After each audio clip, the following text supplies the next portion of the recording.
Capítulo 5. A pena dos sentidos no purgatório. Sua natureza. Enquanto que, como vimos, a pena da privação de Deus pune o homem por ter se afastado dele, a pena dos sentidos o pune por ter se voltado para a criatura sem preferir a Deus. Esta segunda desordem existe sem a primeira no pecado venial. É uma doutrina certa na Igreja, quanto para os gregos como para os latinos, que há no purgatório uma pena dos sentidos. Aflição positiva, dor, tristeza, vergonha de consciência.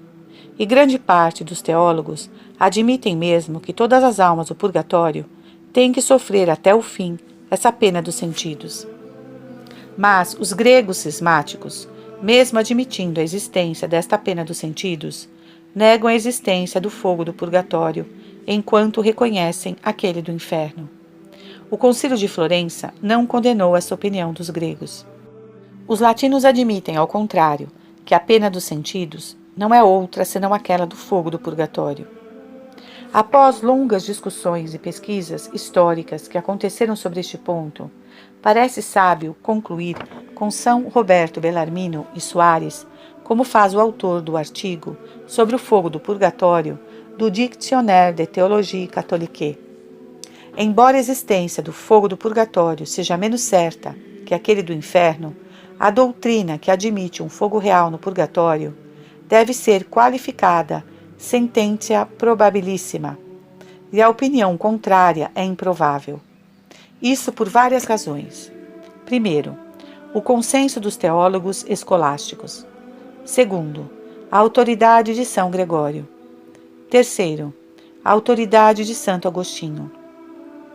Quarto, os testemunhos concordantes de São Cipriano, São Basílio, São Cesário, da liturgia que pede o refrigério para estas almas. Quinto, o unânime acordo dos padres latinos no Concílio de Florença. Sexto, o fundamento bastante provável da Epístola de São Paulo.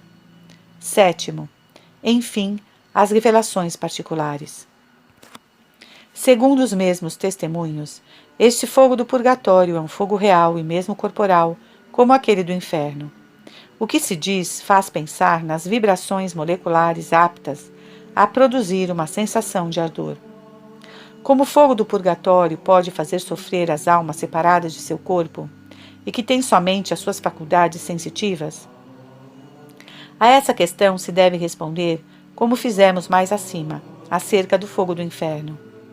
Esse fogo age sobre a alma, não por sua virtude própria, mas a título de instrumento da justiça divina. Como a água batismal produz, sob a influência de Deus, a graça em nossas almas. Se não se recebeu bastante bem os instrumentos da misericórdia divina, se deverá sofrer pelos instrumentos de sua justiça. Este modo de ação do fogo permanece misterioso e tem como efeito, segundo Santo Tomás, ligar de certo modo a alma, isto é, impedi-la de agir como e onde gostaria, e lhe inflige a humilhação de depender assim de uma criatura material. Sofrimento que não é sem analogia com aquele que experimenta uma pessoa paralisada, que não pode fazer os movimentos que gostaria. As penas do purgatório são voluntárias? Santo Tomás responde: sim, no sentido em que a alma as quer suportar, como meio imposto pela justiça divina, para chegar ao fim último. O quer ainda mais porque conhece a perfeita conveniência desta viva dor. A aceitação voluntária dela, com efeito, purifica o fundo da vontade de todo egoísmo e busca de si mesma. A alma não teria coragem de se impor uma pena tão íntima e tão profunda, mas a aceita voluntariamente. Essas almas são assim purificadas só pela justiça divina, ou devem também sofrer por parte dos demônios? Santo Tomás dá uma resposta profunda. Os eleitos não sofrem no purgatório, senão da justiça divina. Eles não têm que sofrer da parte dos demônios, porque ganharam a vitória sobre eles. E Deus não se serve nem dos anjos bons para esta purificação dolorosa. Ela é infligida pela justiça divina, que está sempre unida à misericórdia. Que pensar do lugar do purgatório? Não pode ser determinado com certeza, A revelação não é bastante explícita sobre isso. Não podemos senão fazer conjecturas sobre este ponto. O que é certo é que as almas separadas de seu corpo não têm mais relação com aqueles que vivem na Terra, embora de modo excepcional possam se manifestar a nós para nos instruir e para pedir nossos sufrágios. Os sofrimentos do purgatório diminuem progressivamente? Sob um ponto de vista, diminuem, enquanto os restos do pecado desaparecem pouco a pouco, como uma ferrugem em nossas faculdades, apenas sofrer diminui também. Mas, por outro lado, aumentam com o desejo veemente de ver a Deus. A duração do purgatório, como dissemos mais acima, não é no nosso tempo contínuo, mas se assemelha a ele, enquanto há nele uma sucessão de pensamentos e de sentimentos medidos por um tempo descontínuo, onde cada pensamento ou sentimento tem por medida um instante espiritual seguido de outro. Um instante espiritual do purgatório pode durar muitos dias de nosso tempo solar. Quanto tempo as almas que estão no purgatório devem permanecer nele? O próprio purgatório durará até o juízo final. Segundo muitas declarações da Igreja, fundadas na tradição e nas palavras da Escritura relativas ao juízo final. E estes irão para o castigo eterno, e os justos para a vida eterna. Então não haverá mais purgatório, mas os últimos eleitos encontrarão antes de morrer uma purificação suficiente, como é dito. Se levantarão falsos cristos e falsos profetas, que farão milagres a ponto de seduzir, se isso fosse possível, até mesmo os escolhidos.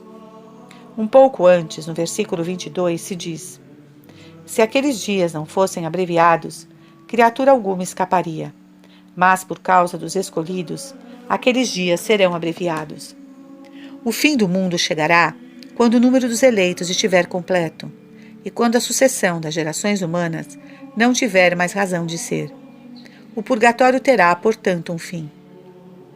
Mas, tratando-se de sua duração, para tal alma em particular, deve-se dizer que a pena será de mais longa duração ou mais intensa, segundo a expiação exigida.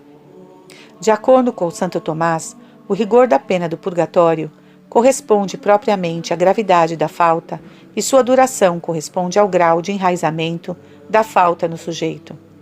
Também pode acontecer que alguém permaneça mais tempo e seja mais afligido que outro, que será libertado mais rápido, após ter sofrido de modo mais intenso. Isso se concebe muito facilmente, e há uma analogia na vida presente. Acontece com efeito na Terra que, por uma falta grave contra a pátria, se deve sofrer uma pena duríssima, mas breve, como a flagelação, e que, por uma falta premeditada, enraizada no sujeito, se deva ser condenado à prisão perpétua. Do mesmo modo, na vida espiritual, sobre a terra, uma dura e breve purificação é exigida por um pecado grave, e uma purificação mais longa, mas menos penosa, por um pecado menos grave, mas enraizado no sujeito há muito tempo. Domingos de Soto, A.P.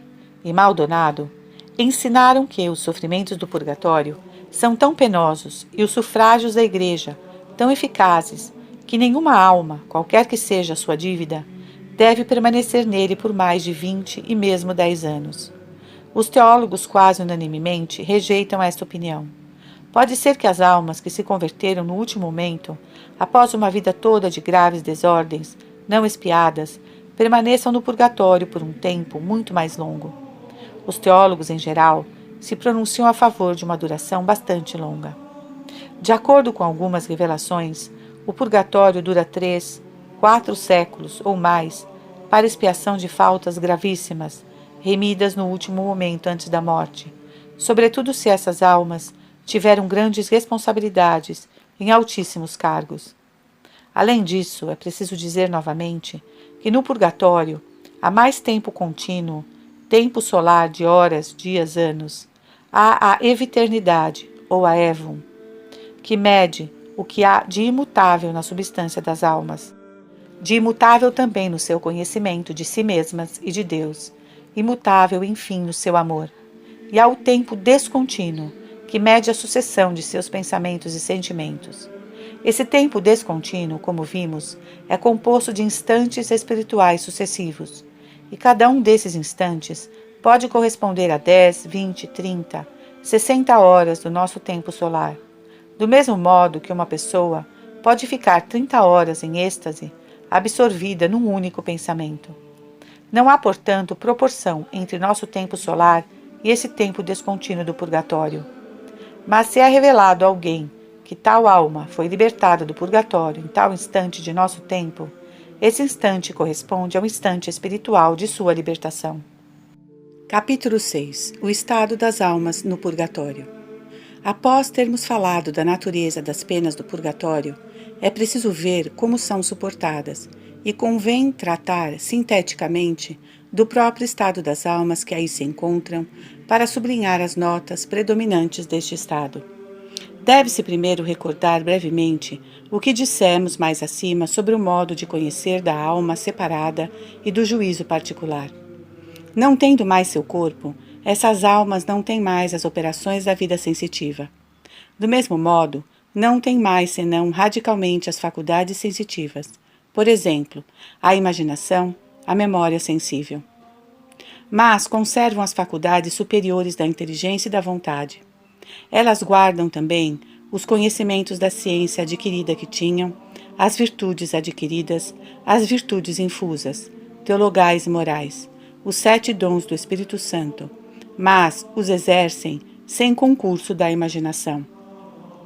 Seu modo de ser préternatural, separado do corpo, se acompanha normalmente de um modo de agir préternatural, por ideias infusas, que lhes permite distinguir o singular do universal, em particular as pessoas que permaneceram sobre a terra, que têm com elas uma relação especial.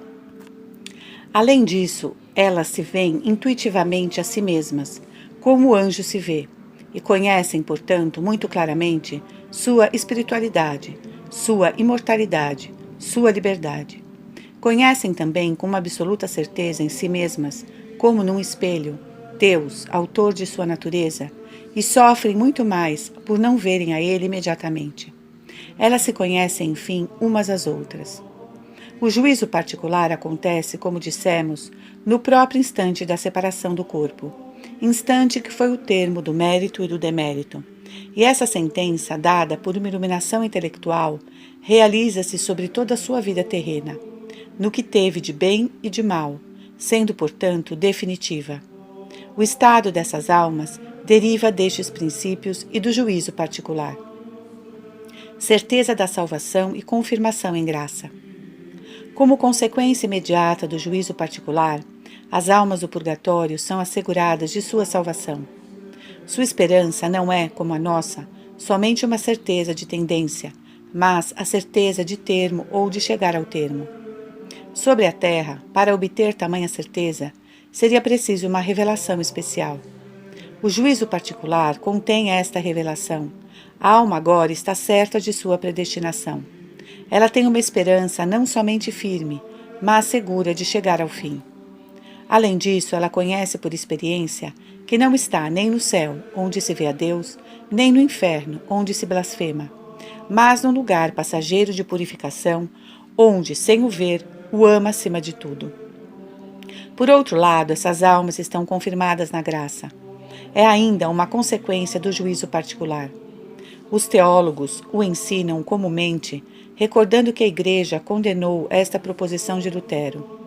As almas do purgatório pecam constantemente, buscando fugir das penas para encontrar o repouso. É por causa desta afirmação, em graça, que são chamadas as santas almas do purgatório. Como elas podem ser assim confirmadas, em graça, antes de ter recebido a visão beatífica, que comporta impecabilidade? Quando se vê a Deus face a face, não é possível afastar-se dele, mas antes de o ver, como evitar as menores faltas? Suarez o explica somente por uma proteção especial de Deus, que preserva as almas do pecado, seja mortal, seja venial, para que sua entrada no céu não tenha mais atraso. Os tomistas, para explicar esta confirmação, acrescentam uma razão intrínseca. Essas almas, como puros espíritos, julgam de um modo imutável seu fim último, como julgamos os primeiros princípios, e aderem a eles imutavelmente. Elas estão fixadas no bem. É isso que ensinou Santo Tomás. Essa imutável adesão ao fim último é superior ao nosso tempo solar. É medida pelo aevum, ou eviternidade, enquanto que numa região menos elevada da alma separada, a sucessão de seus pensamentos e de seus sentimentos é medida pelo tempo descontínuo, com seus instantes espirituais sucessivos. Há algo de semelhante na Terra, nos santos confirmados em graça. Sua inclinação para Deus é imutável, mas um pouco abaixo, há na sua alma a sucessão dos pensamentos e dos sentimentos subordinados a Deus, amado acima de tudo. Tudo isso se deduz claramente dos princípios enunciados mais acima. Ficam, no entanto, algumas dificuldades.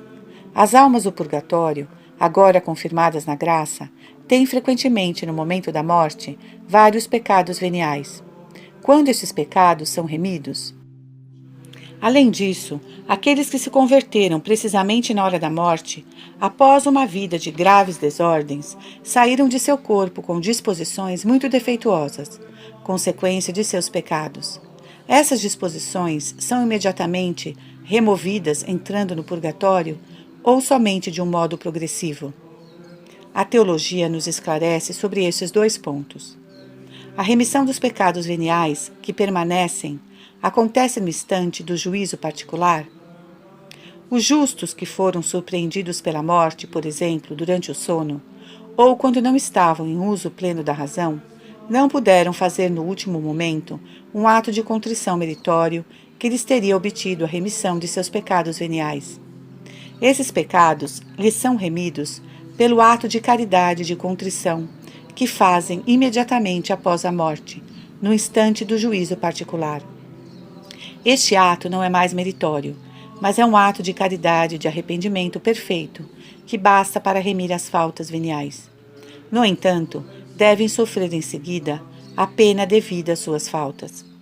Tal é o ensinamento de Santo Tomás, admitido por Soares e comum entre os teólogos. É, portanto, ao menos muito provável que esses pecados veniais são remidos no instante da entrada no purgatório. A alma, com efeito, conhece então claramente que, por consequência de suas faltas, não pode ainda ver a Deus, e nada a impede de fazer imediatamente um ato de arrependimento. Não encontra mais obstáculos do lado do corpo e das paixões. Bastaria para a remissão dos pecados veniais uma contrição geral, mas, entrando no purgatório, sob a luz do juízo particular, a alma vê mesmo em detalhe todos os seus pecados e, portanto, se arrepende de cada um deles. É um admirável complemento do último ato de contrição feito sobre a terra. Embora esse complemento não seja mais meritório, e a este título não obtém a remissão da pena devida a esses pecados, como teria podido obter, ao menos em parte, o ato de contrição antes da morte. Certamente teria sido melhor fazer esse ato de contrição antes de morrer, e fazendo imediatamente o sacrifício de sua vida, em união com as missas, que então se celebravam, esse ato teria sido meritório.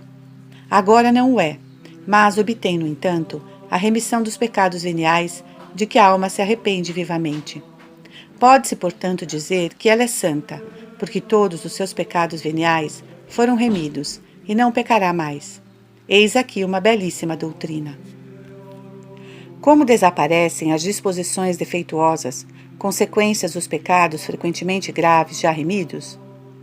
Segundo o ensinamento comum, como diz Santo Tomás, quando o pecado venial é remido pela graça, a alma não se afasta mais de Deus, mas pode permanecer nela numa disposição defeituosa que a leva a um bem criado. Essa inclinação desordenada se encontra também no pecado venial, que é conciliável com o estado de graça. Essas disposições defeituosas, chamadas pelos teólogos restos de pecado, reliquia peccati, são sem dúvida enfraquecidas, diminuídas pela graça. Não predominam mais no justo e, no entanto, permanecem como o foco da cobiça. A fomes peccati permanece no batizado. Isso vemos manifestamente naquele que tenha o hábito de embriagar-se e que recebeu bem a absolvição. permanece nele uma disposição a recair nas mesmas faltas. Do mesmo modo, naquele que tem uma antipatia por alguém e se arrepende, permanece frequentemente uma disposição à maledicência. Essas disposições defeituosas permanecem nas almas que, após numerosos pecados, receberam, com uma atrição suficiente, a absolvição no momento da morte. São como a ferrugem nas faculdades e, às vezes, até no fundo da inteligência e da vontade. Essa ferrugem, geralmente, não vai embora, senão ao longo da vida presente. Desaparece subitamente ao entrar no purgatório? Alguns teólogos pensam assim, porque dizem eles, o ato de caridade intensa que a alma faz pode então remover imediatamente essas más disposições. No entanto, não encontramos esta resposta em Santo Tomás, mas antes o contrário. Ele diz com efeito, como vimos, o rigor da pena corresponde, propriamente falando, à gravidade da falta, e o comprimento ou duração da pena ao enraizamento da falta no sujeito. Também pode acontecer que alguém permaneça um tempo mais longo que outro no purgatório e sofra menos, e vice-versa. Ora, os restos do pecado provêm sobretudo de seu enraizamento no sujeito, e a pena não deve, portanto, fazê-los desaparecer, senão progressivamente. Assim, uma longa aflição, bem aceita, produz o mesmo efeito que uma longa penitência que nos teríamos imposto. Santa Catarina de Gênova, no capítulo 2 do seu Tratado do Purgatório, diz também: nenhuma paz é comparável àquela das almas do purgatório, exceto aquela dos santos no céu, e essa paz cresce sem cessar por influência progressiva de Deus sobre essas almas, à medida que os impedimentos desaparecem. A ferrugem do pecado é o obstáculo. Quando essa ferrugem desaparece, a alma reflete cada vez mais perfeitamente o verdadeiro sol que é Deus. Sua felicidade aumenta à medida que esta ferrugem diminui. Assim, nos inclinamos a pensar que, embora os pecados veniais sejam imediatamente remidos na entrada do purgatório, as reliquiae peccati, ou as disposições defeituosas, não desaparecem senão progressivamente. Parece que ao menos é assim na maioria destas almas, sobretudo naquelas que se converteram imediatamente antes da morte após uma vida de desordens. Elas devem, então, permanecer um longo tempo no purgatório. Mas, nas mais elevadas, desde o primeiro instante, os restos do pecado podem desaparecer subitamente, como aconteceu na terra, diz Santo Tomás, com Santa Maria Madalena, no instante de sua conversão aos pés da cruz. Mas devemos ir mais fundo na vida das almas da Igreja padecente. A satispaixão voluntária e purificadora. O sofrimento aceito e oferecido por amor. Estamos aqui no coração do assunto. O pecado, enquanto transgride a lei divina, merece uma pena. A ordem divina violada não é restabelecida, como a ordem social, senão por uma compensação penal. A vontade criada, que injustamente se ergueu e insurgiu contra aquela do Criador, deve sofrer uma repreensão, e se ela o aceita voluntariamente, ela mesma entra novamente na ordem que havia violado. Isso, como nós vimos, é o que já dizia Platão no Górgias e o que explica Santo Tomás acerca da legitimidade das penas. Segundo estes princípios, o Santo Doutor mostra que a aceitação voluntária das penas do purgatório obtém para as almas que aí se encontram a remissão de sua dívida à justiça divina. Mas, enquanto que na terra a satisfação do justo é meritória, no purgatório a satispaixão não é mais, e, portanto, não merece mais a diminuição ou a atenuação da pena, mas a obtém quando a dívida é quitada, ou quando é abreviada pelo sufrágio dos vivos. É necessário notar que essa dolorosa satisfação não é somente aceita pela vontade, mas oferecida por uma ardente caridade com a adoração da justiça suprema. É o que há de mais belo no purgatório. Agora, com efeito, aparecem muito mais claramente os imprescritíveis direitos de Deus, autor da natureza, autor da lei natural e da lei da graça, de Deus soberano juiz. Do mesmo modo, a alma justa, separada de seu corpo, vê muito melhor o infinito valor da redenção, do sacrifício da cruz, daquele da missa e o valor dos sacramentos, que recebeu outrora com mais ou menos negligência. Ela vê também, muito mais profundamente, sem distração possível, o valor da vida eterna, da posse de Deus, da que está ainda longe por causa de suas faltas passadas e da reparação devida à infinita justiça. Aquelas que sabem que uma missa é celebrada habitualmente no aniversário de sua morte, a desejam vivamente e a esperam. Então estas almas, com uma ardente caridade, oferecem a Deus sua dor, tanto mais purificadora quanto mais intimamente oferecida. Nunca tiveram na terra suficiente generosidade para se impor semelhante sofrimento, em espírito de reparação, mas agora o oferecem como um sacrifício expiatório, com todo o impulso de seu amor por Deus. Mas esse sofrimento penetra no fundo da vontade, mais é aceito e oferecido. Também mais destrói os restos do amor próprio e do egoísmo, a ferrugem que impede a caridade infusa de reinar sem disputa neste fundo onde ela está enraizada, agora para sempre. Enquanto vemos todas as coisas um pouco sobre a mesma linha horizontal do tempo, enquanto não fazemos uma grande diferença entre o bem e o mal, porque os grandes patifes, como os grandes homens, têm estátuas em praça pública, as almas do purgatório têm uma visão não horizontal, mas vertical das coisas. Desde a infinita santidade de Deus, pressentem até a pior perversidade. Essas são as grandes certezas da Igreja padecente. É claro que essa satisfação voluntária não é somente uma compensação penal, mas uma compensação e reparação oferecida por adoração e amor de Deus. Também a caridade, a mais alta das virtudes, tem, como merece, o primeiro lugar nessas almas e suscita nelas a adoração reparadora da justiça divina. É o culto da Igreja padecente.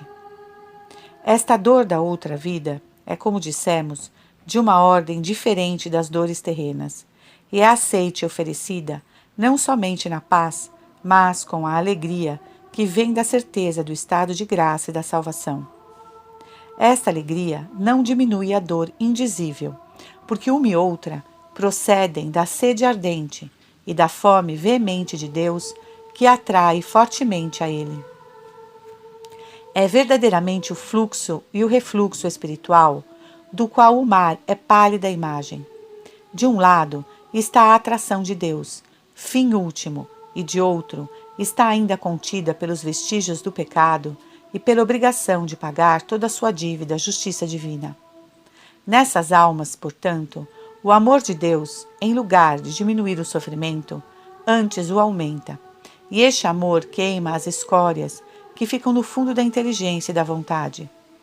É uma admirável purificação passiva do amor que faz pensar naquela descrita por São João da Cruz na noite escura, onde a diferença que agora a aceitação do sofrimento não é mais meritória, porque o tempo do mérito passou. Estas almas estão crucificadas espiritualmente na chama de seu amor por seu ardente desejo de Deus. Elas podem dizer a seu modo, crucior in ac flamma, sofro cruelmente nesta chama. Mas aqui, o sentido dessas palavras é, por assim dizer, contrário àquele dos condenados, porque acima do fogo corporal há aqui a viva chama de amor que não cessa de subir até Deus. Todas as almas do purgatório, que se amam mutuamente, têm a paz, o perfeito abandono nas mãos do Senhor. Assim, encontram uma suavidade no seu sofrimento oferecido por amor. No De Penitentia, que foi atribuído a Santo Agostinho, está escrito no capítulo 13: Semper doleat penitens et de dolore gaudeat. Sempre o penitente se aflige nas suas faltas e regozija de sua dor. Assim as almas do purgatório se regozijam tanto mais quanto a dor de sua contrição é mais profunda. Nela se verificam as palavras do Salmo 84:11. A justiça e a paz de novo se abraçam. Esta fome e sede de justiça divina são finalmente vitoriosas sobre tudo o que era um obstáculo na terra. Por essa reparação oferecida por amor, a Igreja padecente canta admiravelmente, à sua maneira, a glória de Deus.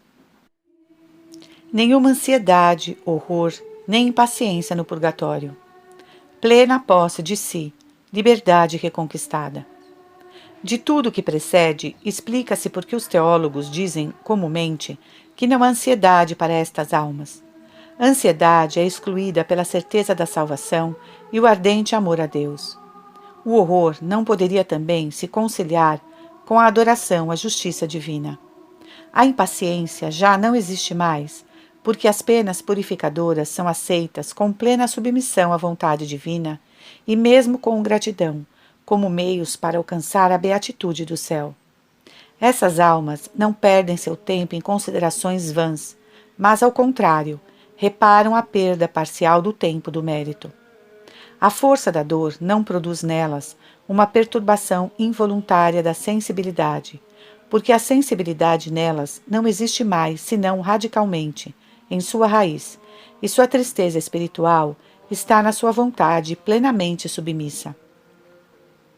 São Francisco de Sales, no Tratado do Amor de Deus, diz sobre isso: as almas que estão no purgatório foram para lá por seus pecados, pecados que detestaram e detestam sinceramente.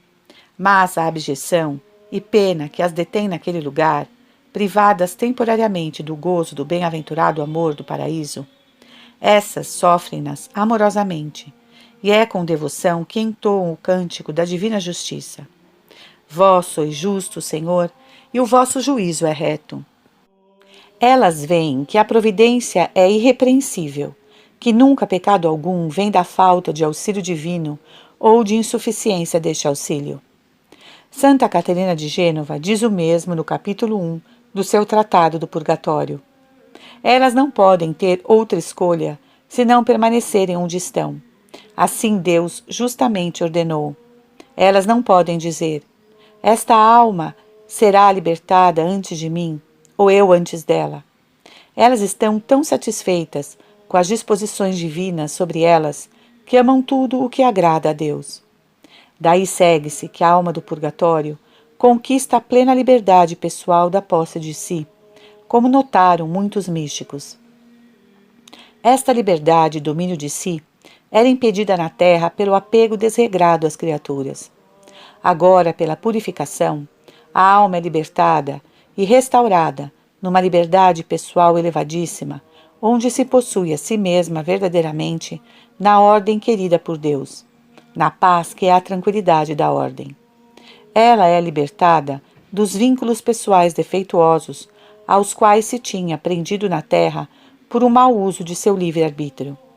Essa liberdade plena, assim conquistada, não é, de modo algum, aquela do mal, mas unicamente aquela do bem.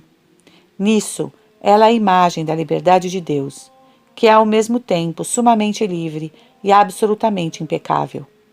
Explica-se, portanto, que essa liberdade superior seja conciliável com a imutabilidade no bem, fruto da confirmação na graça. Desde este ponto de vista, a vida destas almas padecentes é nobilíssima e belíssima, embora não seja ainda aquela do céu. Haverá no purgatório um crescimento de virtudes sem novo mérito? Se se trata de virtudes adquiridas, isso não pareceria duvidoso, porque elas podem aumentar pela repetição de bons atos naturais, sem que haja mérito sobrenatural. Elas nascem e crescem assim sobre a terra, em homens em estado de pecado mortal, que não podem merecer. Muitos adquirem, pela repetição de atos louváveis, a virtude da justiça ou da fortaleza. Além disso, vimos que no purgatório, os hábitos defeituosos chamados reliquae peccati desaparecem progressivamente.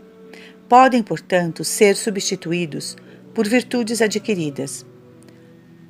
Isso parece, sobretudo, necessário a algumas almas do purgatório que entraram aí graças a uma absolvição validamente recebida no momento da morte e que não tinham anteriormente adquirido, por assim dizer, nenhuma virtude. Tais almas não podem ficar eternamente privadas delas. Agora, repetição de atos de prudência, justiça, paciência, etc., podem gerar e aumentar nelas essas virtudes adquiridas que normalmente no justo servem ao exercício de virtudes infusas, como no artista a agilidade dos dedos serve ao exercício da arte que está na inteligência prática. Parece, portanto, certo que essas virtudes adquiridas podem crescer, ao menos aquelas que estão nas faculdades puramente espirituais, como a prudência e a justiça, mas não aquelas como a castidade que estão na sensualidade e não existem mais senão radicalmente na alma separada. Se se trata de virtudes infusas e dos 7 dons, há um crescimento? É difícil de responder. Há sérios argumentos pró e contra. Em primeiro lugar, parece que não, porque com essas virtudes infusas aumentaria a caridade e finalmente o grau de glória no céu seria proporcional, não ao grau da caridade e do mérito no momento da morte, mas ao grau de caridade no fim do purgatório. Ora, isso parece contrário ao que comumente se diz. O grau de glória é proporcional aos méritos acumulados no momento da morte. Mas, por outro lado, as almas do purgatório fazem atos intensos das virtudes infusas da fé, da esperança, da caridade, da religião.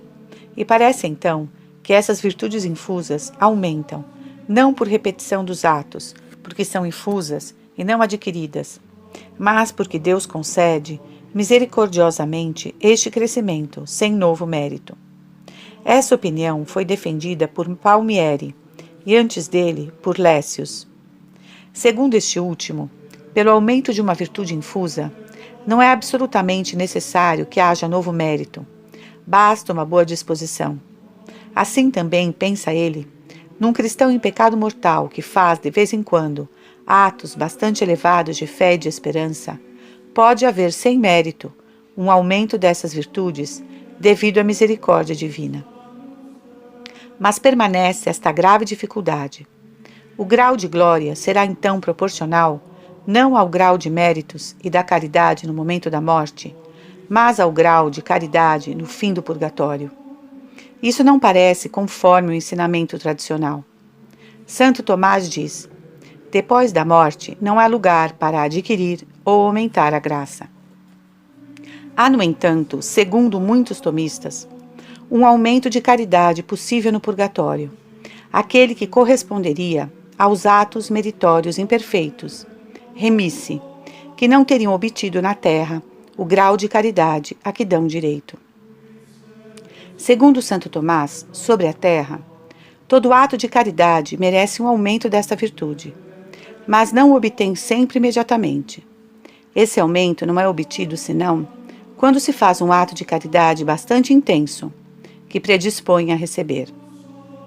Por exemplo, aquele que tendo uma caridade de 5 talentos, age como se houvesse apenas 2, não obtém imediatamente o aumento dessa virtude até 6 talentos. Não obterá senão até se predispor por um ato mais intenso a recebê-la. Assim, muitos tomistas sustentam que, muito frequentemente, os atos meritórios ou imperfeitos, remitentes, não recebem na terra o aumento da caridade a que dão direito, porque não fizeram um ato bastante intenso para se predispor a isso antes da morte. Então esse aumento poderia não ser concedido senão no purgatório, quando a alma faz atos de amor a Deus intensíssimos, que não são mais meritórios. Há aqui uma séria probabilidade, mas não se pode dizer mais. E neste caso, continuaria verdadeiro dizer que o grau de glória é proporcional ao grau de mérito da vida terrena, compreendidos os méritos fracos remisse, mas não seria proporcional ao grau de caridade no momento da morte, corresponderia ao grau de caridade no fim do purgatório. Quanto às almas que aí entraram pela graça de uma absolvição tardia, que não foi precedida por nenhum mérito, mesmo fraco, então o grau de glória é proporcional ao seu grau de caridade no momento da morte. É difícil nessas misteriosas questões dizer algo mais. Deve-se manter que o grau de glória é proporcional àquele dos méritos da vida terrena. Daí a importância desta vida, onde se aprende a amar a Deus. A vida eterna corresponderá ao que valeu na vida presente. Não se pode insistir o bastante nisso. Da quase última disposição antes de entrar no céu. Aqui não se trata da disposição propriamente última, porque essa não se realiza senão no próprio instante da entrada na glória. Como toda a última disposição para a criação da alma humana, não se produz senão no próprio instante desta criação, e como toda a última disposição para a justificação, não existe senão no instante da infusão da graça santificante da caridade. A razão é que a disposição propriamente última para uma perfeição não a precede senão na ordem da causalidade, material ou dispositiva, mas a segue na ordem da causalidade formal, eficiente e final. Assim, um pensador não encontra a imagem apropriada para a expressão de uma ideia nova, senão depois de a tê-la concebida. Do mesmo modo, portanto, a disposição propriamente última para receber a luz da glória e a visão beatífica não se realiza senão no instante da glorificação da alma. E esse instante é o único instante da eternidade participada e não passará mais. Mas, imediatamente antes, há nas almas do purgatório uma disposição quase última para a entrada no céu. Em que consiste? Ela pode ser caracterizada negativamente e positivamente. Negativamente, esta disposição exclui todo pecado, por leve que seja, todas as disposições defeituosas ou restos de pecados remidos e toda a pena devida ao pecado, porque alcançou seu termo. Também a alma está plenamente purificada. É o acesso à santidade definitiva. Positivamente, essa disposição se realiza em diversos graus, porque há muitas moradas na casa do Pai Celeste. Mas comporta sempre uma fé firmíssima, uma esperança segura, uma ardente caridade, um desejo intenso de Deus. Está claro, com efeito, que o dom elevadíssimo da visão beatífica não pode ser concedido sem este vivo desejo. Sem ele, a alma não estaria ainda disposta a ver a Deus. Haveria um notável inconveniente em lhe conceder esta visão, do mesmo modo que há um inconveniente em pregar uma doutrina sublime a quem não aprecia ainda seu valor e não deseja aproveitá-lo o suficiente. No entanto, no fim do purgatório, esse desejo intenso é proporcional à caridade de cada uma destas almas. Algumas têm 20 talentos, outras 10, outras 5, outras menos, mas em todas há um vivo desejo de Deus, segundo a medida do dom de Cristo. Cada uma à sua maneira chega assim à idade perfeita, à estatura da maturidade de Cristo. Essa disposição, quase última para a glória, supõe em cada uma das almas o exercício relativamente elevado das virtudes infusas e dos dons do Espírito Santo, em particular com a caridade, uma fé viva, penetrante e saborosa, que é a contemplação infusa dos mistérios da salvação.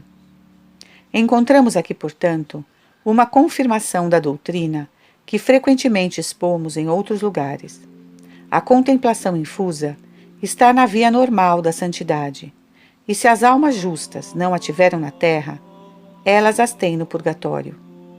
Mas devemos viver de tal maneira que nossa alma seja purificada na vida presente com um novo mérito, e que tenha menos necessidade de ser purificada sem mérito após a morte. Descrição do estado das almas do purgatório por Santa Catarina de Gênova. Como dizem seus biógrafos, Santa Catarina de Gênova ditou em êxtase seu tratado do purgatório. Ditava o que ela via e experimentava. Esse tratado sempre foi muito estimado pelos teólogos que encontraram nele um precioso complemento do que a ciência teológica pode dizer. Não somente o aspecto negativo do purgatório, a remoção dos obstáculos, que é aqui analisado, mas, sobretudo, o aspecto positivo, que a santa experimenta. Sublinharemos os traços desta descrição que nos aparecem mais significativos. Capítulo 1. As almas do purgatório não podem ter outra escolha, senão permanecerem onde estão. Assim Deus justamente ordenou. Elas não podem nem cometer pecado, nem ter méritos se abstendo dele. Capítulo 2. Nenhuma paz é comparável àquela das almas do purgatório, exceto aquela dos santos no céu. E essa paz cresce sem cessar, por influência de Deus, à medida que os impedimentos desaparecem. Eles são como a ferrugem, e a felicidade da alma cresce à medida que esta ferrugem diminui. Capítulo 3. Deus aumenta nelas o desejo de vê-lo e acende no seu coração um fogo de caridade tão poderoso que se torna insuportável encontrar um obstáculo entre elas e seu fim. Capítulo 4. No fim de sua vida terrena, a alma permanece para sempre confirmada no bem ou no mal que escolheu. As almas do purgatório são, portanto, confirmadas em graça. Capítulo 5. Deus pune os condenados menos do que merecem. Capítulo 6. As almas do purgatório estão em conformidade perfeita com a vontade de Deus. Capítulo 7. Elas são tão poderosamente atraídas por Deus que nenhuma comparação pode nos fazer compreender. Pensemos, no entanto, num único pão para matar a fome de todas as criaturas humanas, e que bastaria vê-lo para estar satisfeito. Capítulo 8. O inferno e o purgatório manifestam a admirável sabedoria de Deus. No próprio instante em que a alma se separa do corpo, vai ao lugar que lhe é apropriado e designado. Igualmente a alma em estado de pecado, não encontrando lugar mais apropriado para si, precipita a si mesma no inferno. A alma justa, que não tem ainda a pureza necessária para a união divina, lança a si mesma voluntariamente no purgatório para ser purificada. Capítulo 9. No que concerne a Deus, eu vejo que o céu não tem portas, e pode entrar aí quem quer, porque Deus é todo bondade. Mas a divina essência é tão pura, que a alma, tendo em si um impedimento, precipita a si mesma no purgatório e encontra nele esta grande misericórdia, a destruição desse impedimento. Capítulo 10. A maior pena destas almas é ter pecado contra a divina bondade, e ter ainda nelas essa ferrugem que é como o resto do pecado. Capítulo 11. A alma vê que Deus, por seu grande amor e sua constante providência, não cessa jamais de a atrair à sua perfeição última. Também vê que ela mesma, ligada pelos restos do pecado, não pode seguir essa atração. Se pudesse encontrar um purgatório mais penoso, no qual pudesse ser mais rapidamente purificada, mergulharia nele imediatamente. Capítulo 12. Eu vejo raios de fogo que purificam a alma como o ouro no cadinho é libertado de suas escórias. Quando a alma está inteiramente purificada, o fogo não tem mais o que queimar. E se ela se aproximasse dele, não sentiria dor alguma. Capítulo 13. Seu desejo de Deus é tão ardente e tão poderosamente reprimido que se torna um tormento para ela. Deus, por sua misericórdia, lhe concede algumas consequências do pecado que estão ainda nela, e quando as destrói, lhe faz conhecer para que compreenda a ação divina que lhe restitui sua pureza. Eis um achado que não se lê nos escritos dos teólogos. Capítulo 14. O amor divino, subjugando estas almas, confere a elas uma paz inexprimível. Elas têm assim uma grande alegria e uma grande pena. Uma não diminui a outra. Capítulo 15. Se elas pudessem ainda merecer, bastaria um só ato de arrependimento para quitar toda a sua dívida, por causa da intensidade deste ato. Sabem também que nem o óbolo lhe será remido. É o decreto da justiça divina. E se piedosos sufrágios são oferecidos por elas, pelas pessoas deste mundo, não se regozijam neles, senão segundo a vontade de Deus e sem amor próprio. Capítulo 16. Enquanto a purificação não estiver concluída, estas almas compreendem que, se aproximassem de Deus pela visão beatífica, não estariam no seu lugar e sentiriam um sofrimento maior que permanecendo no purgatório. Capítulo 17. Assim iluminadas sobre a necessidade da reparação, gostariam de dizer aos mortais: ó miseráveis criaturas, por que sois tão cegadas pelas coisas passageiras, que não fazeis nenhuma provisão para a grande necessidade que cairá sobre vós?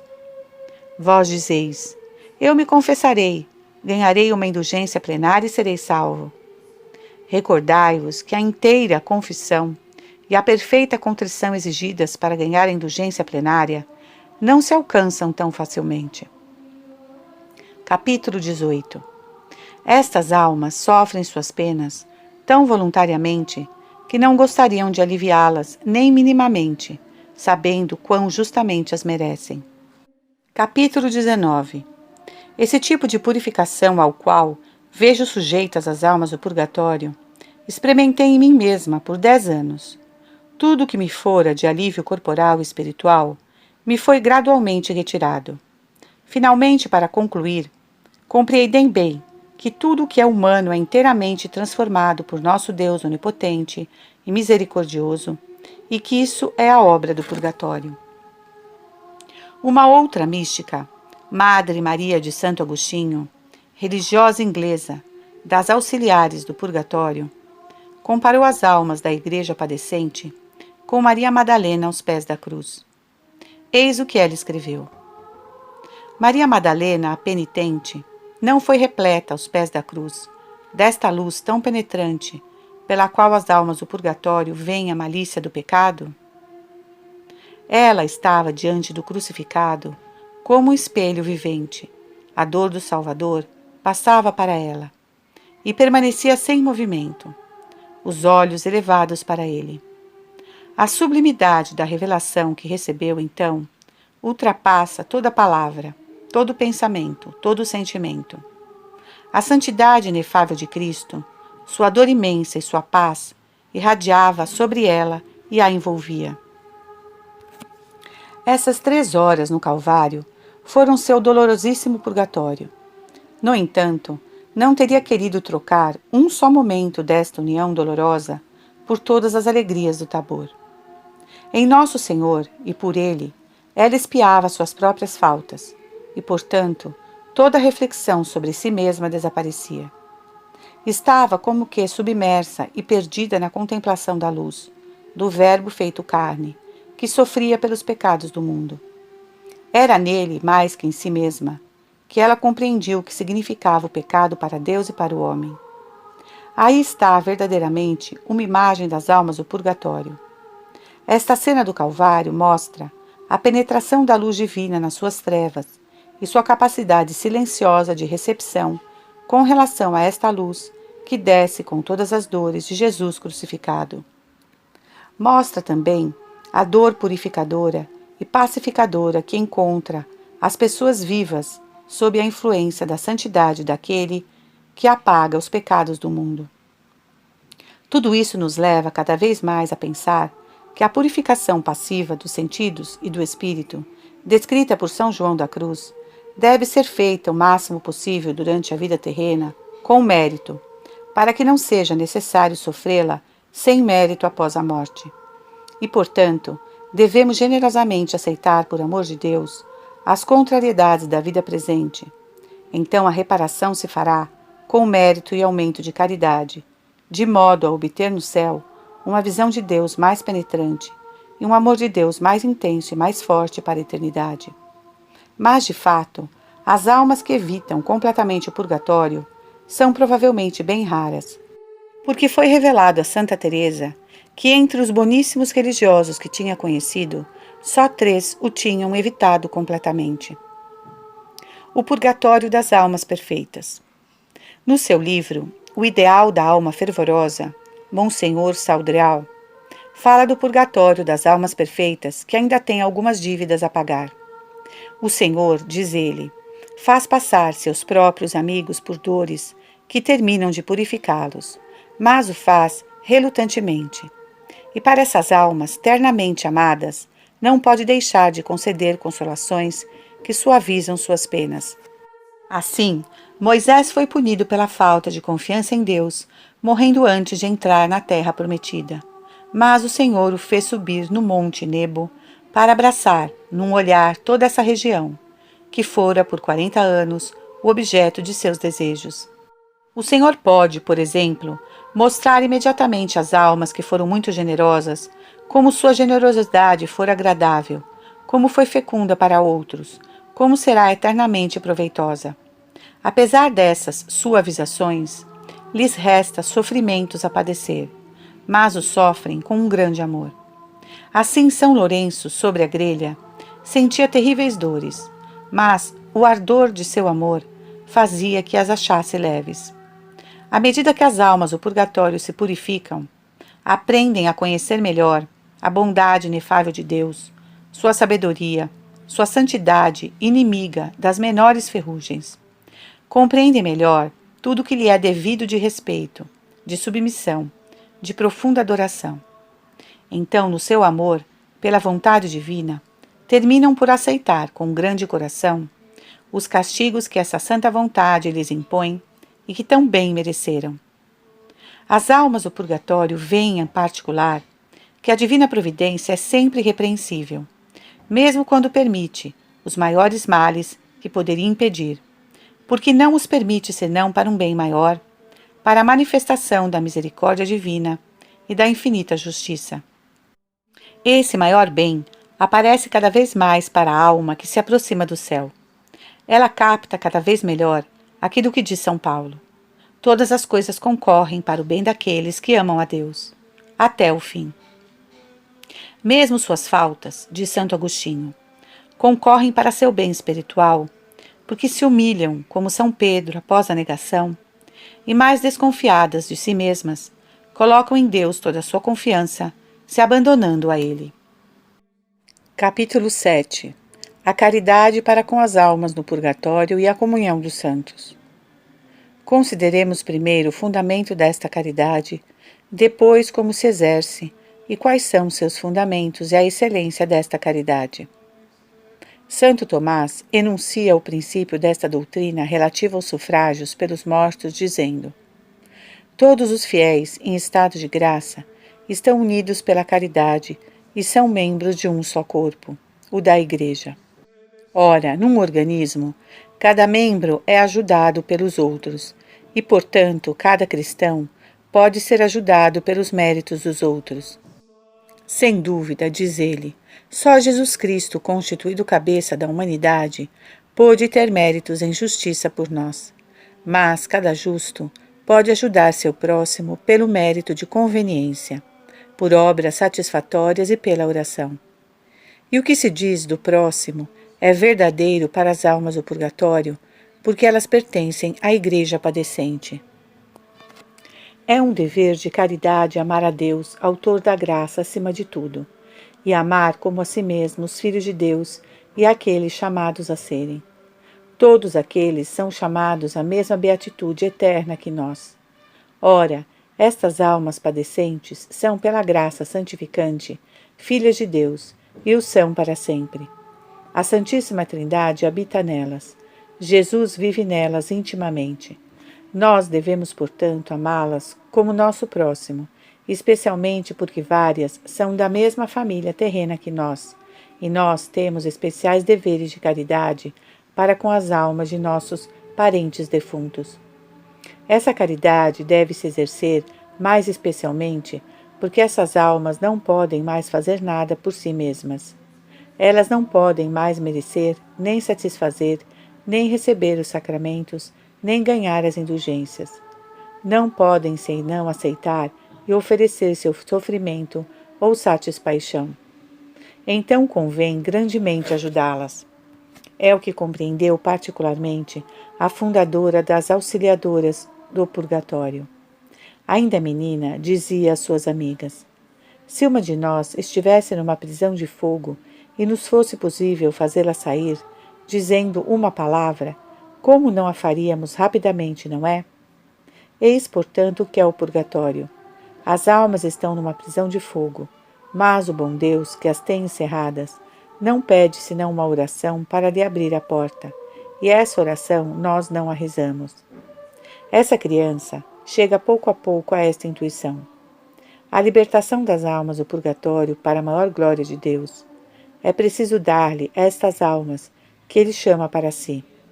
Alguns anos mais tarde, o cura d'Ars mandou dizer a essa moça: ela fará bem em fundar uma ordem para as almas do purgatório. É Deus que lhe deu a ideia de uma tão sublime dedicação. Essa ordem terá na igreja uma rápida expansão. Além disso, deve-se notar, com o padre Faber, que trabalhando por essas almas sofredoras, trabalhamos com certeza, porque serão seguramente salvas. O que se faz por elas não é perdido jamais. Enfim, a caridade exercida com relação a elas é excelente, porque contribui a dar para Deus almas que Ele atrai para si e a obter para essas almas o maior de todos os dons, Deus visto face a face, obter-lhes mais rapidamente a eterna beatitude. Ao mesmo tempo, se aumenta a alegria acidental de Nosso Senhor, de Sua Santa Mãe e dos santos. Como exercer essa caridade? Por sufrágios pelos defuntos, isto é, por nossos méritos de conveniência, por nossas orações, nossas satisfações, nossas esmolas, ganhando indulgências e, sobretudo, pelo sacrifício da missa oferecido pelo repouso destas almas. A própria Igreja nos dá o exemplo, porque em cada missa nos faz rezar por elas, no memento dos defuntos, abrindo largamente para elas o tesouro dos méritos de Cristo e dos santos pela indulgência que lhes são aplicáveis. As indulgências, diz Santo Tomás, beneficiam principalmente aquele que realiza uma obra pela qual uma indulgência é ligada. Mas beneficiam também, secundariamente, aqueles pelos quais fazemos esta boa obra. E nada impede a Igreja de aplicá-las assim às almas do purgatório. O santo doutor se pergunta: os sufrágios oferecidos por um defunto são mais proveitosos para ele do que para os outros? Ele responde: em razão da intenção, são mais proveitosos como remissão da pena para o defunto pelas quais são oferecidas, mas em razão da caridade, que não deve excluir ninguém, são proveitosos a outros defuntos que têm maior caridade e lhe trazem, sobretudo, uma maior consolação. Recebem mais porque estão melhor dispostos. Distingue-se para isso o fruto especial da missa aplicada à pessoa a quem a intenção se destina, e o fruto geral do qual participam todos os fiéis, e que não é certamente diminuído, mesmo se o número daqueles que nela participam é muito grande. Santo Tomás se pergunta também: os sufrágios oferecidos por muitos defuntos, conjuntamente, são tão proveitosos para eles quanto os oferecidos por um só entre eles? Por exemplo, se uma missa é celebrada por 20 ou 30 defuntos, ou mesmo por muitos mais? Ele responde: em razão da caridade que os inspira, esses sufrágios são tão proveitosos por muitos como se fossem oferecidos por um só, porque a caridade não é diminuída por essa divisão. E assim, uma só missa alegra tão bem 10.000 almas do purgatório quanto uma só. Mas esses mesmos sufrágios, como satisfação e remissão da pena, que temos intenção de aplicar aos defuntos, são mais proveitosos àqueles pelo qual são singularmente oferecidos. Tal é o pensamento de Santo Tomás quando era jovem, e escreveu o comentário ao livro 4 das Sentenças. Mas no fim de sua vida, compondo sua Suma, diz acerca do sacrifício da missa: embora a oblação deste sacrifício por seu próprio valor baste para satisfazer toda a pena, no entanto ela é satisfatória por aqueles por quem é oferecida, e por aqueles que a oferecem, segundo a medida de sua devoção, e não por toda a pena. Essa medida da devoção depende, para as almas do purgatório, das disposições que elas tiveram no momento da morte. Aqui Santo Tomás não dá outro limite ao efeito satisfatório da missa que não seja o limite da devoção daqueles que a oferecem e daqueles por quem se oferece. E admite-se geralmente que uma só missa paroquial, oferecida no domingo por todos os fiéis muito numerosos de uma grandíssima paróquia, é tão proveitosa para cada um, segundo sua devoção, como se os fiéis fossem muito pouco numerosos numa pequena paróquia. Entre os grandes comentadores de Santo Tomás que se ocupam desta questão, Caetano, João de Santo Tomás, Gonet e os carmelitas de Salamanca insistem no valor infinito da missa, em razão da vítima oferecida e do sacerdote principal que a oferece, e sustentam que uma só missa oferecida por muitas pessoas pode ser tão proveitosa para cada uma, segundo a medida de sua devoção, como se fosse oferecida por uma só, como o sol ilumina, num lugar, 10.000 pessoas, tão bem quanto uma só. Pode-se dizer proporcionalmente a mesma coisa pelas almas do purgatório. O efeito de uma causa universal não é limitado senão pela capacidade dos sujeitos que recebem sua influência. Assim, uma das 3 missas do dia de finados, celebrada por todos os defuntos conjuntamente, pode ser muito proveitosa para as almas do purgatório abandonadas, pelas quais ninguém manda celebrar uma missa especial, seja porque se esquecem, seja porque seus parentes são paupérrimos. Frutos dessa caridade. Vemos que pelo sacrifício da missa celebrado pelos defuntos, podemos fazer fluir o sangue redentor sobre as pobres almas e acelerar a hora de sua libertação. Ora, cada uma dessas almas é como um universo espiritual, unum versus omnia, que gravita em torno de Deus. Podemos ajudá-las a chegar mais rápido até Ele. E se não podemos celebrar o santo sacrifício por nossos defuntos, assistamos a Ele nesta intenção. Façamos o possível, sobretudo em certos dias de festa, para ganhar por eles uma indulgência plenária, porque esse tesouro está aberto para as almas. Vamos aí beber. A caridade nos ordena. Acerca disso, muitos fiéis creem muito facilmente na pronta libertação da alma de seus defuntos e no final de um mês não rezam o bastante por elas. Enfim, ajudemo-las por múltiplos atos de virtude, no curso do dia, por um sinal da cruz, uma esmola, uma contrariedade aceita. Pensemos nas almas mais abandonadas e algumas vezes nas mais santas, que, como vimos, também sofrem muito. Entraremos também cada vez mais no mistério da comunhão dos santos. Deus aceita todos os atos sobrenaturais que sobem até Ele e alivia o sofrimento dessas almas que não podem fazer mais nada por si mesmas. Ele recompensa também nossa caridade. Veremos assim cada vez melhor o preço da vida presente, o nada das coisas terrenas, a gravidade do pecado, a necessidade de reparação, o valor da cruz e da missa. Agrada a Deus recompensar nossos menores serviços. Além disso, essas almas, depois de sua libertação, não deixarão de nos ajudar por gratidão, e mesmo antes de sua libertação, rezam por seus benfeitores, quem quer que sejam. Elas têm com efeito a caridade que não exclui ninguém, e que lhes dá um dever especial de rezar pelos seus que permaneceram na terra, mesmo se não sabem mais nada a seu respeito, como nós rezamos por elas sem saber se ainda estão no purgatório. A Igreja, na sua liturgia, não reza pelas almas do purgatório. No entanto, não está proibido rezar para elas de um modo privado. Mas isso deve permanecer acessório, porque se deve rezar sobretudo por elas. Nesse sentido, disse Santo Tomás, não estão em estado de rezar, mas antes em estado de se rezar por elas. Compreende-se, após tudo o que dissemos, que os cristãos fervorosos se despojem pelas almas do purgatório de todas as suas satisfações, incluindo aquelas de que poderiam se beneficiar após a morte. Este ato é justamente chamado ato heróico pela Santa Igreja. também não deve ser feito avidamente, sem uma séria reflexão.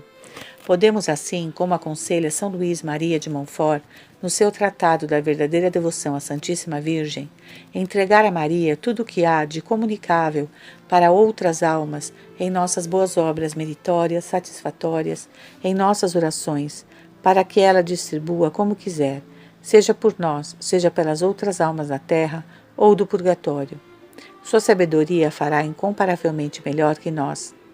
Convém aconselhar este ato de oferenda, que não é um voto, às almas com vida interior, primeiro por 1 ano ou 2 e depois para sempre. Tal é a excelência e a fecundidade da caridade para com as almas sofredoras. Por ela, entraremos cada vez mais no mistério da comunhão dos santos. Vemos que esse dogma deriva da doutrina segundo a qual Cristo é a cabeça dos homens e dos anjos, cabeça da Igreja militante, padecente e triunfante. Também os fiéis participam dos méritos de Cristo e dos méritos, satisfações e orações uns dos outros. A Igreja aparece assim não somente como uma sociedade visível e hierárquica, mas como o corpo místico do Salvador. É o reino de Deus anunciado no Evangelho, o reino onde reina a caridade, que faz de todos os fiéis e de todos os bem-aventurados uma verdadeira família de que Deus é o Pai. Assim se realizam as palavras do Salvador: Eu sou a videira, vós os ramos. Assim se realiza seu desejo, que todos sejam um, como meu Pai e eu somos um. São Paulo vê sobretudo na Igreja o corpo místico de Cristo, que é a cabeça. Insiste nas relações de cada membro com a cabeça e de todos os membros entre si. Os padres dos 3 primeiros séculos comentam frequentemente essas palavras. Finalmente, Santo Agostinho e os doutores da Idade Média fazem uma síntese deste ensinamento. De Deus uno e trino, por Cristo, a vida da graça desce, como um rio espiritual, sobre as almas da terra, do purgatório e do céu, e ela sobe novamente em seguida para Deus, em forma de adoração, súplica, reparação e ação de graças. Praticamente é aconselhável dizer a si mesmo, enquanto relê a parábola do bom samaritano: é preciso, portanto, exercer a caridade em relação a todos aqueles a quem podemos aliviar, em particular no que diz respeito às almas do purgatório. O bom samaritano, nesta parábola, é um verdadeiro misericordioso, porque se comove com a miséria do próximo, e não somente se comove, mas leva até ele um auxílio eficaz. E merece ele mesmo receber a misericórdia de Deus, já que bem-aventurados os misericordiosos, porque alcançarão misericórdia. Do mesmo modo, devemos ter uma real compaixão das almas do purgatório, socorrê-las rezando por elas, aceitando por elas as contrariedades cotidianas, assistindo à missa e fazendo a via sacra na sua intenção. O que nós fazemos assim por elas não será jamais perdido. E para nós se realizará também as palavras do Salvador: Bem-aventurados os misericordiosos, porque alcançarão misericórdia. Obteremos assim a graça de uma santa morte.